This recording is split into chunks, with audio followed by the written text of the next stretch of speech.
Саламатсызбы, хөрмәтле дуслар. Быел китап нәшриятында, Башкортстанның китап нәшриятында ошондай китап сыкты. Повестьтар йөнтыгы калдырмас әйтеп атала. Шуны һеҙгә мына күрһәтмәксемен. Буның үҙенсәлеге шунда, быгаса сыккан минең повестьтарым ошо бер йөнтыкка тупланган. Бында калдырма әсәй, әкиятһеҙ баласак урам балалары һәм алдаксыз дигән повестьтар ошонда урын алган.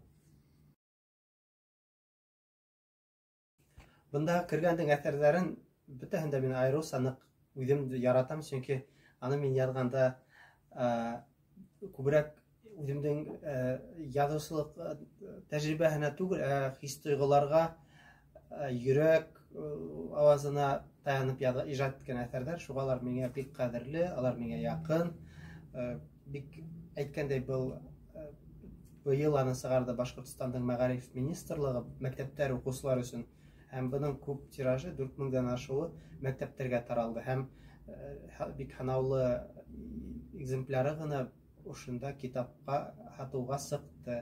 Әгәр кем алырға теләй, өлгөрөгөҙ, һәм был үҙенсәлекле баҫма һеҙҙең иҫтәлекле китабығыҙ булыр тип ышанам. Бында тәүге әҫәр ҡалдырма әсәй балалар йортонда үҫкән Ильяс яҙмышы тураһында әкиәтһеҙ баласаҡ аның дауамы. Бөгөнгө көндә был әҫәрҙәр 10-дан ашыу телдәргә тәржемә ителгән. Аның буйынса бик күп республикаларда, ысынғы илдәрендә спектаклдәр бара.